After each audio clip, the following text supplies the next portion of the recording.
Bab 2030. Adik seperguruan tidak selemah itu. Setelah Erikin mengatakan itu, semua orang dibuat terdiam dalam sekejap. Semua orang memandang Erikin dengan ekspresi heran tergambar jelas di wajah mereka. Mereka awalnya berpikir bahwa Desmond Huo pasti akan menyetujui persyaratan Yulianto Zhu untuk keselamatan Erikin, dan Erikin juga tidak akan mengatakan keberatannya. Karena siapapun dengan mata yang tajam dapat melihat bahwa Erikin tidak bisa menjadi lawan Yulianto Zhu, dan jika Erikin membuka mulutnya, maka itu hanya akan mengungkapkan rasa takutnya. Tetapi semua orang tidak menyangka bahwa Erikin benar-benar setuju untuk bertarung melawan Yulianto Zhu. Adik seperguruan, apa yang kamu katakan? Desmond Huo melebarkan kedua matanya, suaranya terdengar bergetar, dan mengira jika dirinya sudah salah dengar. Leona Zhang dan yang lainnya juga menggelengkan kepala dengan putus asa untuk membujuk Erikin agar tidak bersikap impulsif. Maksudku, aku setuju dengan keinginannya. Erikin bahkan mengatakannya dengan sangat tenang. Wah, apakah kamu benar-benar berani melawanku? Di panggung kompetisi, bahkan jika aku menghabisimu, tidak akan ada hukuman yang akan diterima. Jangan menyesal jika sampai hal itu terjadi. Yulianto Zhu menyeringai tipis. Tidak apa-apa, jika kakak seperguruan ingin menguji kemampuanku dengan bersaing atau apapun itu, maka aku bisa mencobanya. Kebetulan aku juga ingin melakukan peregangan. Melakukan peregangan. Erikin memiliki sedikit senyum di wajahnya, dan Desmond Huo hampir gila karena sikap yang dia tunjukkan itu. Adik seperguruan, apa kamu mendengar pembicaraan kita sebelumnya dengan jelas? Di panggung kompetisi, meski hidup dan mati tidak bisa dipisahkan, tapi itu bukan main-main, kecuali salah satu pihak dengan sukarela mengaku kalah, atau wasit merasa salah atau pihak tidak berdaya lagi. Jika kedua hal itu tidak terjadi, maka pertarungan pasti akan terus berlanjut. Berada dalam fase distraksi, bagaimana bisa bertarung dengan seseorang dari fase transendensi? Adik seperguruan, kamu. Desmond Huo masih mencoba untuk membujuknya, tetapi Erikin sudah terbang secara tiba-tiba. Aku ingat panggung kompetisi, tepat di gunung sebelahnya. Kalau begitu, tunggu apa lagi? Bagaimanapun juga, setelah itu Erikin terbang menjauh.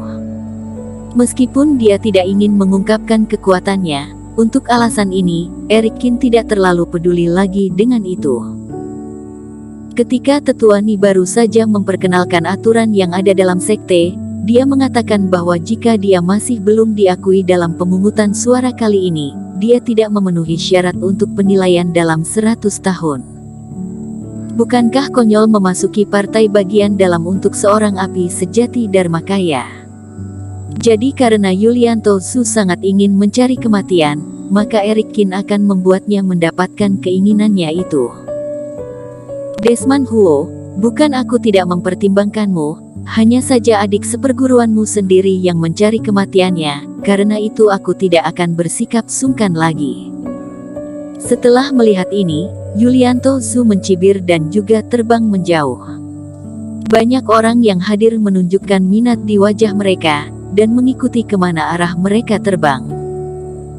Ranah fase transendensi mencetak fase distraksi, sepertinya tidak terlalu berimbang, tetapi ini terkait dengan pertarungan antara dua orang, dan semua orang ingin tahu akan akhir seperti apa yang terjadi nantinya. Apalagi Erikin menunjukkan sikap yang begitu tenang, yang juga membuat beberapa orang bertanya-tanya apa yang bisa dilakukan Erikin sebenarnya. Masalahnya, kenapa adik seperguruan begitu nekat? Desmond Huo gelisah seperti semut yang berada di dalam panci panas. Melihat bahwa Erikin tidak berniat mundur, dia dengan cepat mengeluarkan jimat giok, melakukan transmisi suara kepada Chen. Dia merasa hanya Chen yang bisa membujuk Erikin untuk mempertimbangkan hidupnya. Adik seperguruan terlalu impulsif, bagaimana jika dia ditipu oleh Yulianto Zhu? Leona Zhang dan yang lainnya juga menjadi cemas. Kakak seperguruan, Jika nanti ketika adik seperguruan sepertinya sudah tidak sanggup lagi, bagaimana jika kita maju dan menghentikan pertarungan? Ya, setidaknya kita tidak bisa tinggal diam ketika dia berada dalam bahaya. Diskusi pun mulai ramai, dan mereka semua terbang menuju panggung kompetisi. Desmond Huo, jangan gugup, adik seperguruan tidak selemah yang kamu pikirkan. Tetapi ketika Desmond Huo sedang sibuk dengan kekhawatirannya, dia mendengar transmisi suara dari Tetua Su. "Tetua, apa maksudmu?" Desmond Huo terkejut dengan apa yang dia dengar. Tetua Su tidak berbicara lagi, tetapi dia hanya tersenyum tanpa mengucapkan sepatah kata pun. Dia telah melihat slip giok Eric Kin sebelumnya, dan tentu saja dia tahu lebih banyak tentang itu daripada Desmond Huo. Dan dia tidak hanya menanyakan pengalaman masa lalu dari kultivator, tetapi juga memiliki metode yang baik layaknya seorang kultivator. Meskipun itu sengaja ditinggalkan oleh Eric Kin untuk mencegah hal-hal tertentu terjadi, itu masih cukup untuk membuat Tetua Su menantikan pertempuran ini. Chen selalu tenang, tetapi tidak disangka jika dia memiliki murid yang bagus. Tidak tahu apakah dia bisa mengalahkan Yulianto Su atau tidak. Puncak ke-8 adalah panggung kompetisi, di mana murid-murid dari partai bagian luar menghadapi konflik yang sulit untuk berdamai, atau memiliki keinginan untuk bertarung satu sama lain untuk bersaing. Namun, karena pertempuran dua sisi, Eric Kin sekarang menjadi murid dari partai bagian luar, jadi tidak ada masalah di sini. Di panggung pertandingan, kultivator yang bertindak sebagai wasit, sudah terlihat terbang mendekat, dan ada juga banyak orang kuat seperti Tetua Su yang turut menyaksikan. Hal itu membuat kultivator lain terkejut, dan tidak tahu apa yang sedang terjadi. "Tetua Su, ada apa ini?" Wasit yang lebih tua berkata dengan hati-hati. "Tidak ada hubungannya denganku, kamu tidak perlu gugup. Hanya dua junior yang akan bertarung di panggung kompetisi, kamu hanya perlu menjaga ketertiban secara normal." Tetua Su melambaikan tangannya dan tidak berniat untuk campur tangan di dalamnya. "Baik." Wasit kultivator merasa lega dan melihat dua kultivator berdiri di panggung pertandingan. Ketika dia melihat salah satu dari mereka, ekspresi di wajahnya tiba-tiba menjadi sedikit terkejut.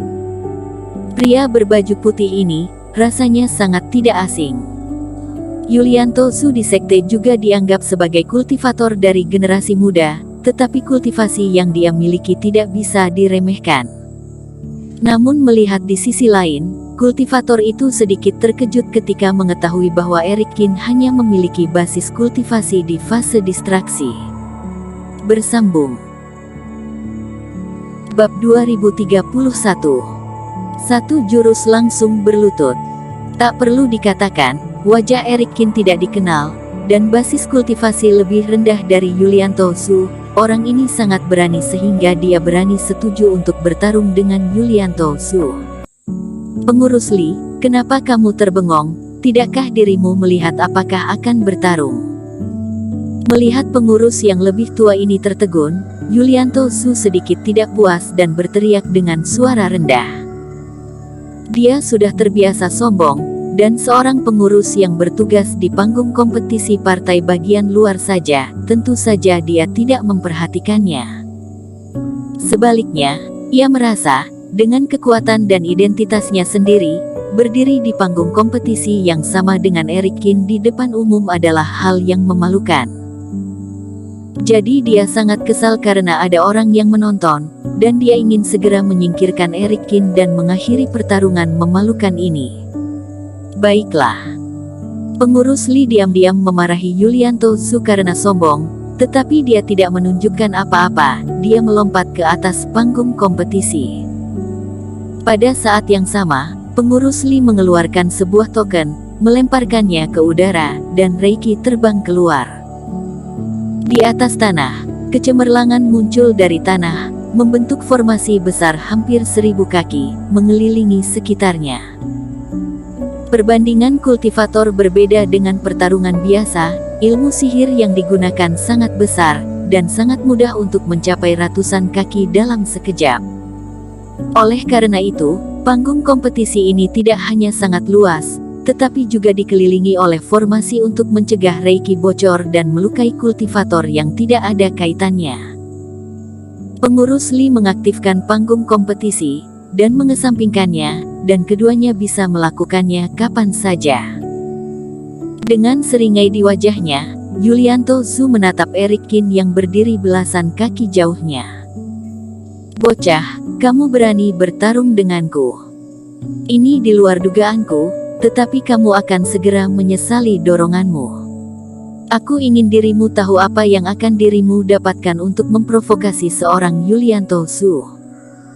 Ketika Yulianto Zhu berbicara, auranya terus naik hingga mencapai tingkat keempat fase transendensi. Dengan kultivasinya, tidak masalah menjadi pengurus di partai Jihuo, sehingga Yulianto Zhu sangat membenci Desmond Huo. Banyak orang sedikit terkejut melihat Yulianto Zhu memamerkan kultivasinya.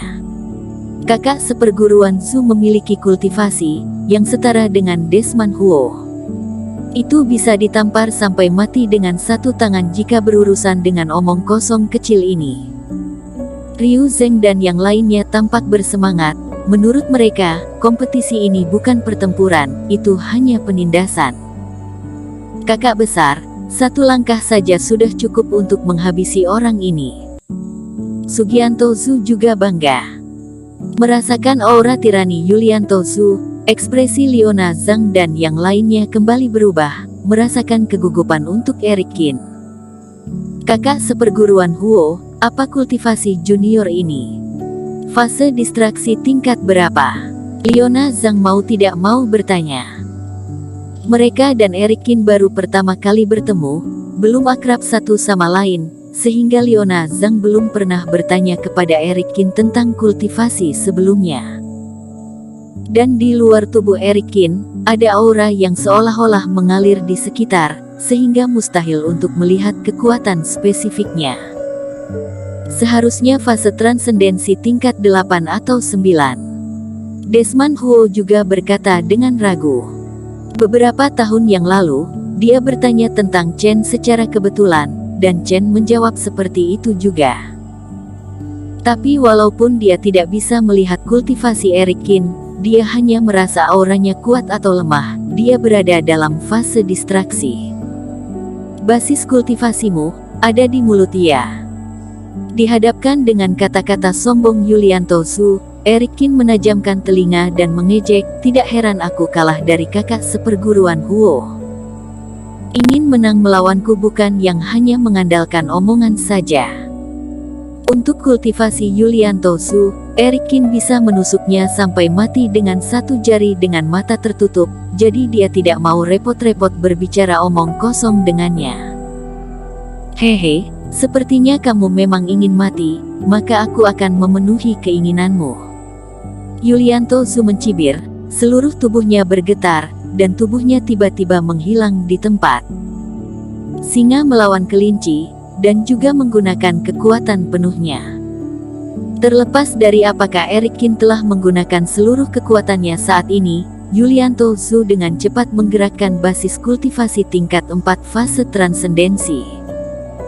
Dia menggunakan kecepatan tercepat dan bergegas ke Eric Qin langsung. Pada saat yang sama, telapak tangannya dijadikan jari saja, dan itu menunjuk ke arah Eric Qin. Menurutnya, jika dia menggunakan ilmu sihir untuk menghadapi pria dengan kekuatan seperti Eric Qin, dia malah akan malu. Satu jari saja sudah cukup untuk menghancurkan Eric Qin. Dia berencana untuk menghapus kerohanian Eric Qin sehingga dia tidak bisa menyerah sepenuhnya, dan kemudian menyiksa orang ini, memotong meridian tulang tubuh, dan menghapus semua kultivasi, dan melemparkan ke bawah panggung. Namun, saat jari Yulianto Zhu melewati Eric Qin dengan ganas, dia terkejut menemukan bahwa tubuh Eric Qin perlahan menghilang di depan matanya. Apakah ini bayangan pihak lain? Di manakah lokasi Eric Qin? Kecepatan lawan ternyata lebih cepat darinya.